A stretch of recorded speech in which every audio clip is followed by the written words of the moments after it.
Beleza, pessoal. Então, retornando aqui a nossa aula. Passou muito rápido os 40 minutos. Vocês falam demais, gente. Tá doido? Então tá, então eu vou compartilhar minha tela aqui de novo e nós vamos voltar lá para o slide. Então, rapidinho, deixa eu fechar aqui. Beleza, então nós estávamos aqui no inciso segundo. Então, o que acontece, pessoal? A incompetência relativa, como eu estava dizendo anteriormente, ela pode ser alegada, aliás, ela somente pode ser alegada pelas partes. O juiz não pode conhecer de ofício, tudo bem? E esta regra está inserida lá no parágrafo 5º do artigo 337. Abre lá, por favor. Artigo 337. Olha lá o que ele nos fala. Excetuadas a convenção de arbitragem e a incompetência relativa, o juiz conhecerá de ofício das matérias enumeradas neste artigo. Então, veja, na situação de incompetência absoluta e de convenção de arbitragem, o juiz não pode conhecer de ofício.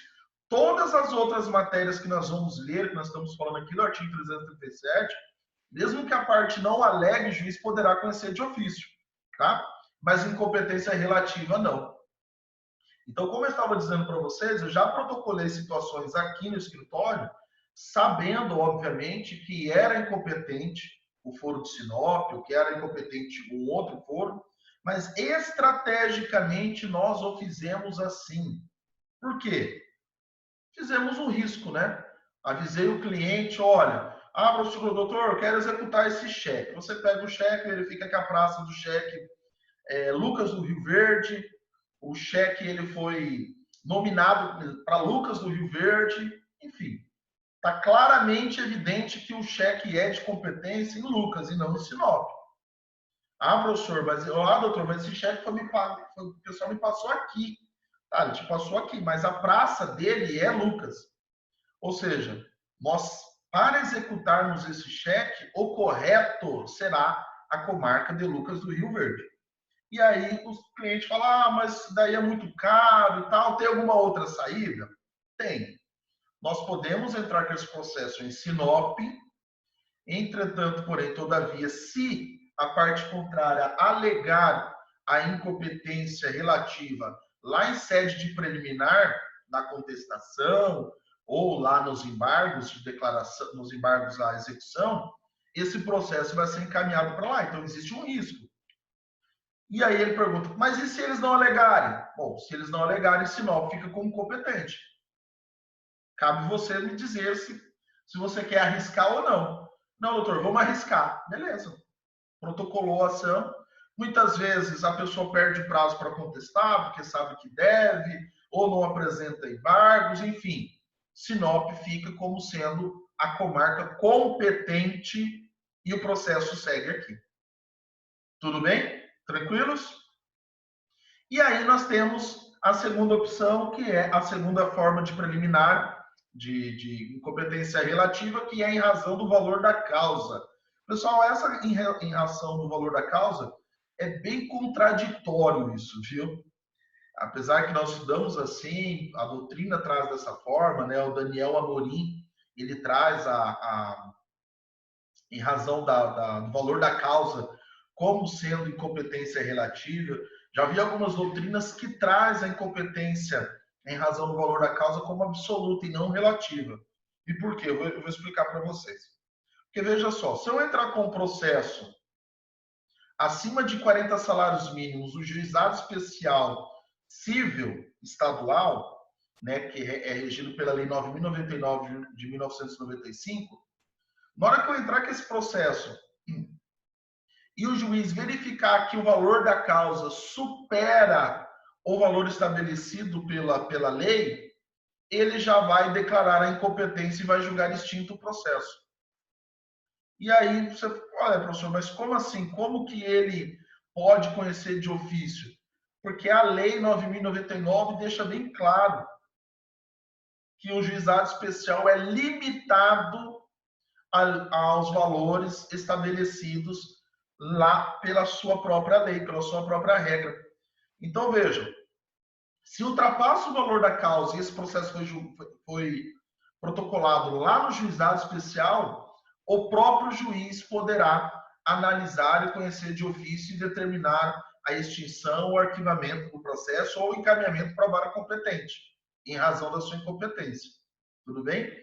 Mas, volto a dizer, a doutrina dentro do processo civil, lembrando que o processo civil é diferente da lei de juizado especial, tudo bem? A lei de juizado especial, a lei 9.099 de 1995, ela tem regras próprias, tá? Somente vai aplicar o CPC naquilo que a lei 9.099 for omissa, tá?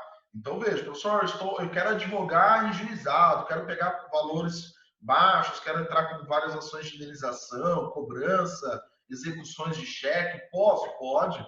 Posso me utilizar do juizado especial? Pode também. A grande vantagem é celeridade processual, informalidade, princípio da oralidade e outro, não há pagamento de custas e honorários advocatícios. Tudo bem? Então, o juizado especial ele tem as suas vantagens. O X da questão é que é o seguinte: no juizado especial não cabe ação monitória, no juizado especial não cabe citação por edital, no juizado especial não cabe dilação para busca de patrimônio do devedor. Então, tem algumas situações que talvez não sejam vantajosas para o seu cliente, tá? E aí você vai ter que analisar tudo isso. Mas lembrando que o juizado tem legislação própria e as regras aplicadas é da sua lei própria. Somente vai ser aplicado o Código de Processo Civil naquilo em que a lei for omissa. Inclusive, só para vocês terem uma ideia, no julgamento lá da sentença do juizado especial, não cabe recurso de apelação, por exemplo. Cabe um recurso lá que se chama recurso inominado. É o mais ridículo que tem no mundo, né? Porque recurso inominado, o que é inominado? Algo não especificado, algo sem nome, né? Então, o nome do recurso é recurso inominado, ou seja, recurso sem nome, né? E esse recurso ele é julgado não pelo Tribunal de Justiça de Mato Grosso, ele é julgado por uma turma recursal que é separado do Tribunal de Justiça e desse julgamento não cabe recurso. Então, está aí uma outra vantagem do juizado especial, porque é mais rápido. Não cabe, por exemplo, um recurso especial para o STJ. Tudo bem? Então, ele é mais rápido, ele é mais célere, porque não cabe aquela infinidade de recursos que nós temos dentro do processo civil, por exemplo. Tá? Só uma pequena observação, não é aula de juizado especial, tá? Mas só uma pequena observação. Cabe somente recurso extraordinário se ocorrer violação de preceito constitucional. Tá? Muito embora, volto a dizer, não cabe recurso de decisão da turma recursal. Cabe embargo de declaração, mas não cabe recurso. Aí você vai abrir uma observação, né, um asterístico, exceção, 2 pontos.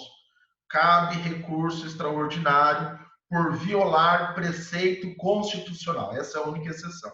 Tá? Em via de regra, não cabe nenhum recurso. Bom, então nós vimos aí que cabe alegar dentro da contestação incompetência absoluta, em razão da matéria, em razão da pessoa, em razão da função, e incompetência relativa, em razão do território, regra lá do artigo 46, 53 e outros lá do processo civil, e do valor da causa, quando verificado que é situação que envolva juizado especial ou não. Tudo bem? Então, isso deverá ser arguido dentro das preliminares. Inciso terceiro.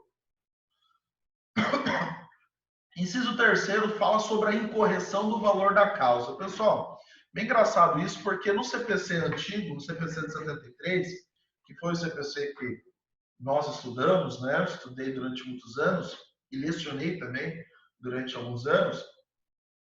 A incorreção do valor da causa ela era discutida em uma ação apartada dos autos principais. Então, nós tínhamos os autos principais, aqui vamos imaginar que isso aqui é um processo, e aí a impugnação ao valor da causa era uma outra ação que ia tramitar em paralelo. Eles iam ser anexados aqui, iam estar amarrados, né, apensadas, ok? Mas ia ser julgado em paralelo. É como se fosse uma ação que incidental. Era uma nova ação discutindo somente o valor da causa. O novo CPC foi muito feliz nessa situação e trouxe todas essas ações incidentais para dentro do mesmo processo. Então, agora é uma matéria versada dentro da contestação em matéria de preliminar. Como é que funciona em correção do valor da causa? É aquela situação em que a pessoa ingressa com o processo, mas coloca o valor da causa indevido. Então, vamos imaginar uma situação. Novamente, voltando ao Dr. Paulo, nós estávamos falando sobre a propriedade. Eu entro com uma ação discutindo a propriedade de uma fazenda lá de Cláudia contra o Paulo. E eu coloco como valor da causa o valor de R$ 1.000 para efeitos fiscais. E aí você vai me perguntar, professor, mas pode isso? Não, não pode. Por quê? Porque o artigo 292 do CPC, abra lá, 292, rapidinho. Olha lá o que o 292 nos fala. Olha lá, 292, valor da causa. O valor da causa constará da petição ou da reconvenção e será. E aí ele estabelece todas as situações sobre o valor da causa. Então, olha lá, por exemplo, nós estamos discutindo uma ação reivindicatória. Eu tenho a propriedade, mas não tenho a posse. Eu quero a posse de volta. O Paulo que está na posse lá na propriedade. Olha lá no inciso 4, ó. Na ação de divisão, demarcação e de reivindicação, o valor de avaliação da área ou do bem do objeto, do bem objeto do pedido. Então, veja, o valor da ação terá que ser o valor da área. Vamos imaginar que neste caso é uma fazenda que está avaliada em 5 milhões. Eu coloquei como valor da causa R$ 1.000. Vocês estão entendendo? Olha só que sacanagem. Ah, professor, mas por que você fez isso? Primeiro, eu vou pagar as custas sobre o valor da causa. Se eu coloquei R$ 1.000, eu vou pagar o mínimo lá, que vai dar em torno de uns 500, 600, acho que 500 e poucos reais, que vai dar o mínimo lá das guias e das taxas. Se eu colocasse o valor verdadeiro, o valor da área, eu teria que colocar 5 milhões. Se eu coloco 5 milhões, eu vou ter que pagar 2% sobre o valor do processo. Ou seja, eu teria que pagar R$ 100.000 de custas. Vocês estão entendendo? Olha que diferença. Então, quando eu entrei com o processo contra o Paulo, eu coloquei R$ 1.000. O Paulo, obviamente, como bom advogado que é, na hora que ele recebe o processo, ele olha só esse Edmo, rapaz. Não é R$ 1.000, não, doutor. É 5 milhões. Esse é o valor da área. Eu tenho a perícia aqui ó, da propriedade, eu tenho aqui o ITL, eu tenho, enfim, eu tenho vários documentos que comprovam que o valor dessa propriedade é infinitamente maior do que ele acabou de alegar aqui. E aí? E aí que eu vou abrir uma preliminar de incorreção do valor da causa. Ou seja, o processo até vai prosseguir. Só que só vai prosseguir se o Edno fazer o que agora? Complementar o valor das custas processuais. E se eu não tenho R$ 100.000 para pagar, o que vai acontecer? O processo vai ser extinto. E detalhe, em razão do juiz agora ter consertado o valor da causa, vai ser extinto, porque eu não paguei com as custas, mas vou ser condenado a pagar os honorários advocatícios do Dr. Paulo, de 10% a 20%, e vou ser condenado ainda a pagar as custas judiciais. Por quê? Porque eu dei aso ao processo. Eu que entrei com o processo indevidamente, eu tenho que pagar. Ah, professor, mas se ele não pagou as custas, ele é obrigado a pagar agora? É, porque houve a prestação jurisdicional, o juiz dele prestou o serviço. O Estado prestou o serviço. Se eu não paguei o valor, o problema é meu. Continuo devendo igual. Tá? Isso é bom você saber e você avisar o seu cliente, porque às vezes o cara fala, mas doutor, então deixa quieto, existe isso aí, não vou pagar não. Agora já foi, doutor, meu querido, agora já foi. Não tem essa. Se você não pagar, o processo vai ser arquivado, mas você vai continuar devendo igual. Você deve agora para o Estado. O seu nome vai para o CADIM, vai ser protestado, você não consegue tirar nenhuma certidão negativa, por quê? Você está devendo para o Estado. Entenderam? Professor, mas não tem como pedir justiça gratuita? Tem como pedir, mas você tem que preencher os requisitos de hipossuficiência, né? Se não conseguir comprovar, pessoal, estamos falando numa fazenda de 5 milhões. Olha só, é muito difícil o juiz conceder justiça gratuita nesse caso. Muito difícil, tá? Pode acontecer? Pode, mas não é a regra, é a exceção, tá bom? E em alguns casos pode acontecer, em outros não. Então, essa determinação você vai questionar o valor da causa. Por quê? Primeiro, porque você quer apertar o autor para essa ação ser extinta, porque quanto maior o valor da causa, maior serão as custas judiciais. Então, é uma estratégia sua de defesa. Né? O seu cliente vai ficar muito feliz com você, porque o processo foi extinto aí e poderia trazer um risco de demanda e assim por diante para ele. Segunda situação, se você ganhar a causa, você ganha com base no valor da demanda. Os seus honorários, os seus 10 a 20% é com base no valor da causa, com base no valor da demanda. Então você tem que sim verificar o valor da causa e trazer o mais próximo do verdadeiro possível, porque em razão do êxito da sua demanda, você ganhará com base no valor da causa. Tá? Então nós temos aí dois ótimos motivos para você sempre tomar cuidado e certificar o valor da causa e trazer isso como uma preliminar do mérito. Inciso 4. Cuida-se da alegação de inépcia da inicial. Pessoal, nós já estudamos a inépcia da inicial, né? A inépcia da inicial está inserida lá no artigo 330, inciso 1º, parágrafo 1º e os 4 incisos lá do artigo 330. Abra lá o 330 rapidinho. Olha o que o artigo 330 nos traz, meus amigos. A petição inicial será indeferida quando? 1. For inepta. E aí, parágrafo 1º. Cadê o parágrafo 1º? Considera-se inepta a petição inicial quando? 1. Lhe faltar pedido ou causa de pedir, né? Aquela petição que ele pede, mas ele não fundamenta, ou ele fundamenta, mas ele não pede, ok? 2. Pedido for indeterminado, salvo as situações de pedido genérico, que nós já estudamos, né? 3. Da narração dos fatos não decorrer logicamente a conclusão, aquela famosa petição Ctrl+V, Ctrl+C, Ctrl+V, aquela petição que não tem sentido, você lê ela, lê, e não consegue entender o que ele está querendo ou o que ele está pedindo, né? E por fim, 4, contiver pedidos incompatíveis entre si. Ele pede a rescisão do contrato e na mesma ação ele pede o cumprimento do contrato. Fala, doutor, o senhor tem que se decidir. Ou o senhor quer que esse processo, esse contrato seja cumprido, ou seja, que a parte cumpra com valor, pague, arque, realize a sua obrigação, ou não. Ou você quer que o contrato seja rescindido e retorne status quo ante, obviamente pagando-se a multa e demais perdas e danos. Você não pode fazer os dois pedidos no mesmo processo, porque nós temos aqui pedidos totalmente incompatíveis entre si.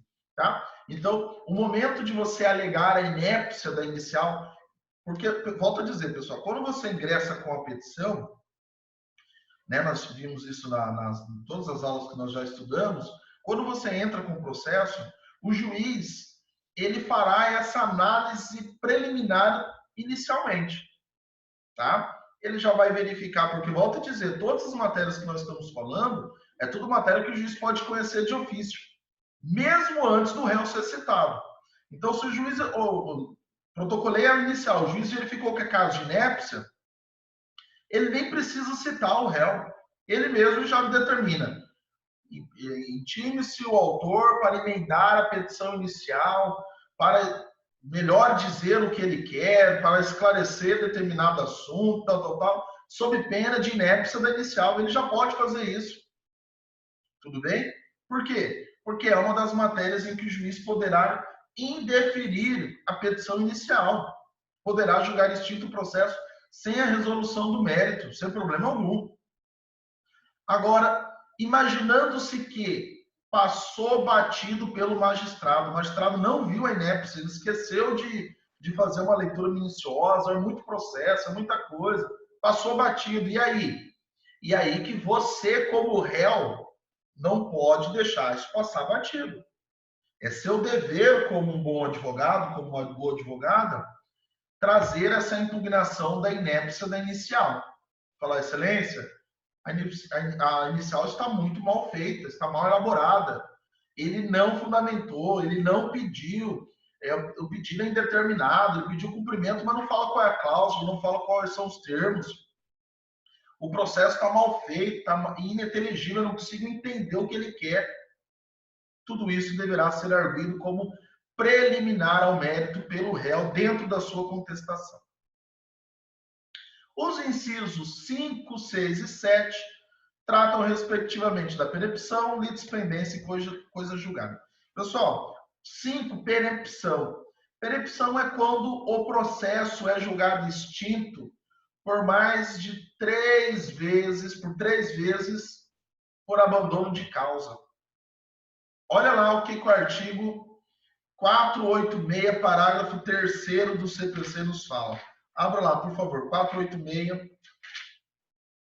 parágrafo 3º. 486, parágrafo 3º. Vou fazer a leitura para vocês.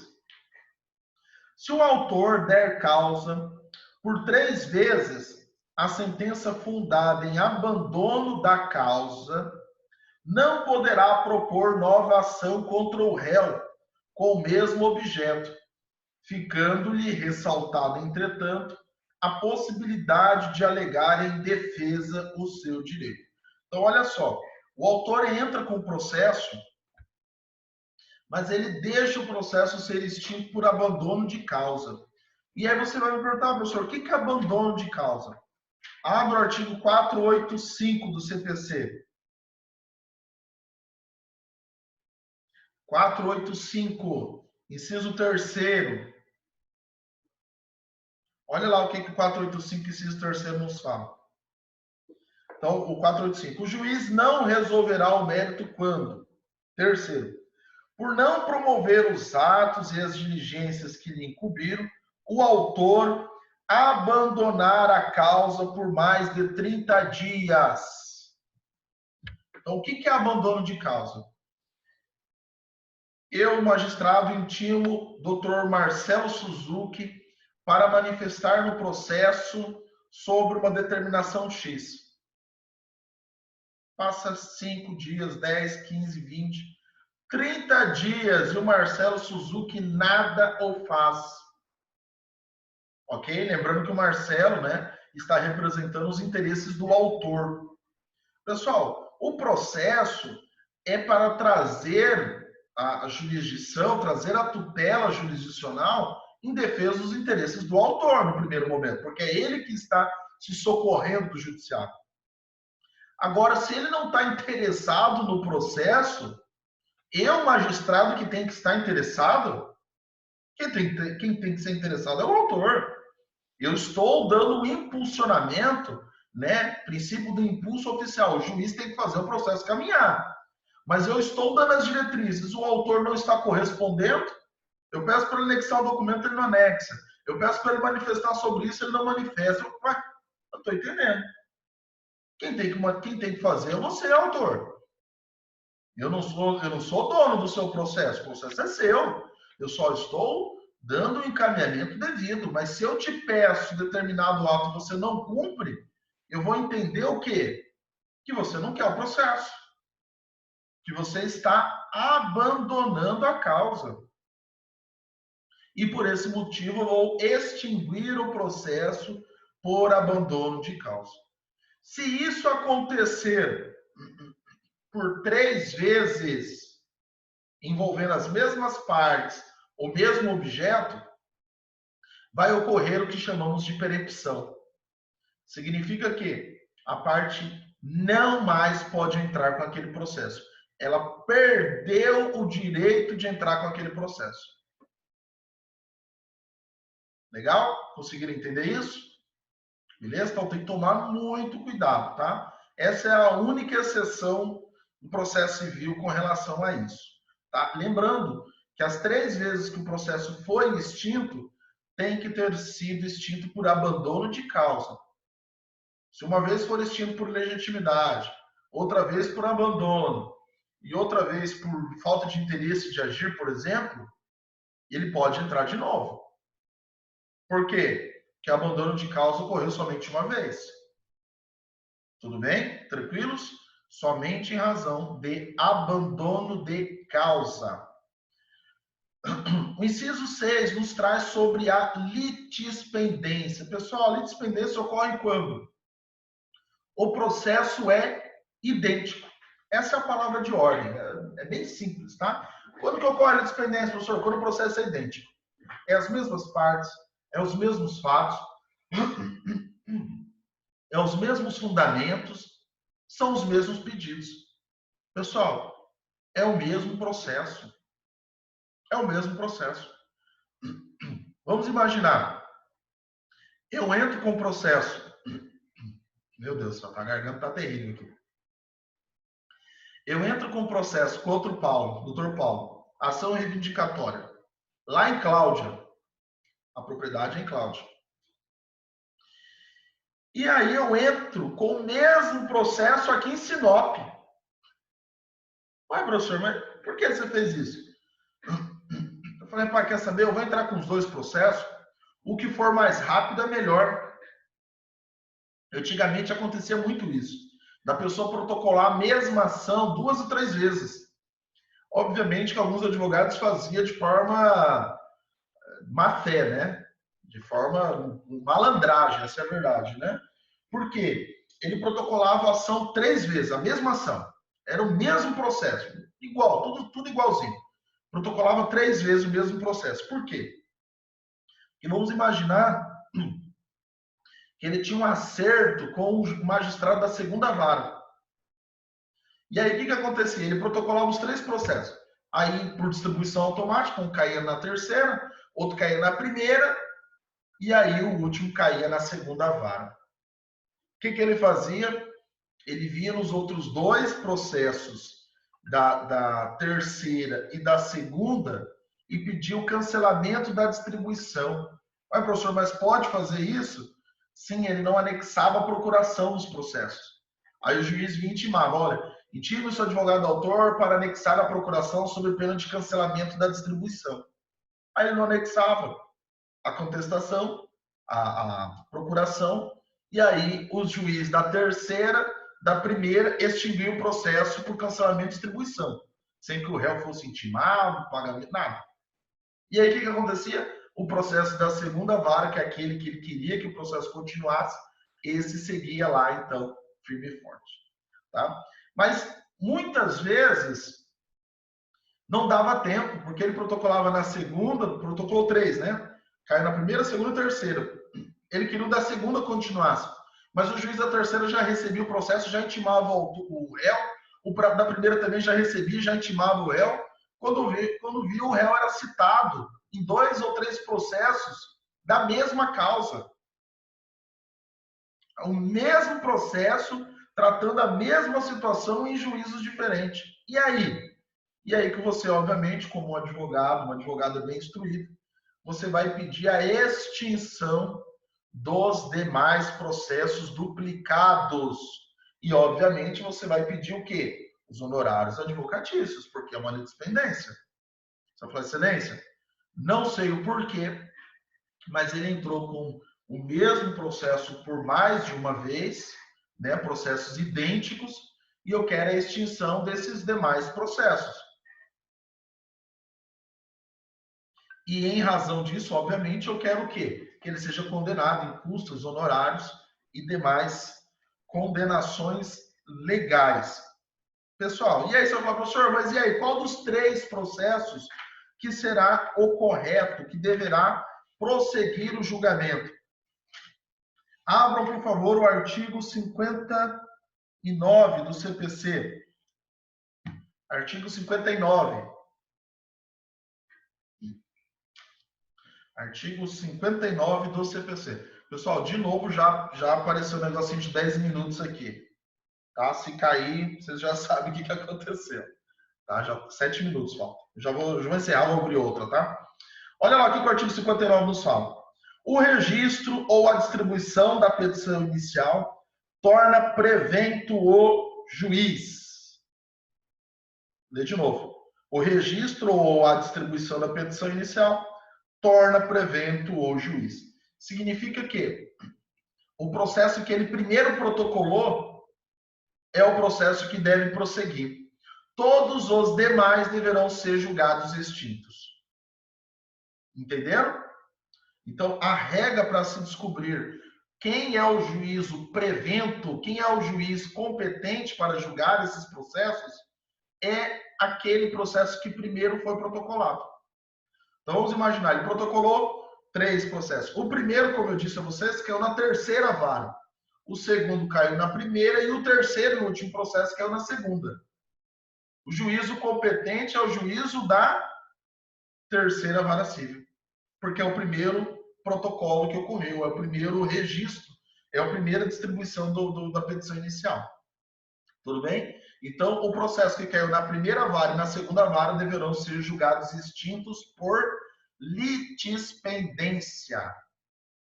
Por litispendência. Beleza? Tranquilos? E por fim, aliás, o terceiro elemento ali, né? Coisa julgada. Bom, vocês já estudaram coisa julgada desde o primeiro semestre, né, pessoal? Coisa julgada faz parte de um princípio muito importante no ordenamento jurídico chamado princípio da segurança jurídica. O que esse princípio estabelece? Estabelece que nós devemos ter no nosso ordenamento jurídico uma segurança em que as regras e os posicionamentos judiciais não podem ser alterados do dia para a noite, sob pena de uma insegurança, nós não sabermos se aquilo realmente terá validade no futuro. E por esse motivo, esse princípio estabelece 3 pilares, que se chama ato jurídico perfeito, direito adquirido e coisa julgada. Ato jurídico perfeito. Eu hoje realizei uma construção de um prédio segundo as diretrizes estabelecidas pela lei atual. Ponto. No próximo ano, 2021, alteram-se as regras sobre construção. E aí você me pergunta, e agora, Ed, e a construção que você fez? Ato jurídico perfeito. Eu fiz ela, eu realizei ela sobre a égide, sobre a validade da lei da época. Então a minha construção está correta. Quer ver um exemplo? Hoje em Sinop, se você for construir uma residência, você tem que deixar 5 metros de frente, sem construção. É a regra do município de Sinop. Eu não posso construir uma casa com limite, com limite do muro, com a calçada. Eu tenho que deixar um recuo mínimo de 5 metros. E aí você vai falar, professor, mas eu tenho um monte de casa em Sinop que não tem 5 metros, não. Tem 2 metros, 1,5 metro, olhe lá. E aí? E aí que essas casas, essas construções foram realizadas antes da alteração legislativa sobre construção em Sinop. E aí, professor, tem que demolir elas? Não, ato jurídico perfeito. Foram realizados dentro da lei da época. Então não há nada de errado. Tudo bem? Direito adquirido. Direito adquirido é muito fácil de entender, principalmente quando se trata de exemplo de aposentadoria. Aquele senhor, aquela senhora que já preencheu todos os requisitos de idade, de contribuição, ela já tem um direito adquirido. Professor, mas mudou as regras de aposentadoria, agora tem que ter tantos anos a mais, e aí? E aí que para ela não se aplica, porque quando ela preencheu os requisitos, a lei estava em vigor, o direito adquirido. Tudo bem? E por fim, coisa julgada, aquela decisão, aquela sentença ou aquele acordo proferido por tribunal que já transitou em julgado, ou seja, não há mais qualquer recurso a ser interposto. E por esse motivo nós temos que aquele processo transitou em julgado e o efeito do trânsito em julgado se chama coisa julgada. Tudo bem? Então isso é importante você escrever aí no caderno, quem está anotando. O efeito do trânsito em julgado é a coisa julgada. Tudo bem? Então a coisa julgada decorre da sentença ou do acórdão proferido em que não mais cabem recursos. E aí nós temos o que se chama de trânsito julgado, e aí aplica-se o efeito que se chama coisa julgada. Pessoal, vamos ver esses dois aqui, e aí eu vou encerrar a aula, tá? Faltam 2 minutos. Conexão, inciso 8º. O artigo 55 ele nos estabelece quando ocorre a conexão, olha lá. Reputa-se conexa duas ou mais ações quando lhe for comum o pedido ou causa de pedido. Então, vamos imaginar, exemplo, o banco entra com uma ação de busca e apreensão de um carro do meu cliente e eu, defendendo os interesses do meu cliente, entro com uma ação revisional bancária. O banco, processo do banco caiu na segunda vara civil, o meu processo defendendo os interesses do meu cliente, ação revisionária, caiu na primeira vara civil.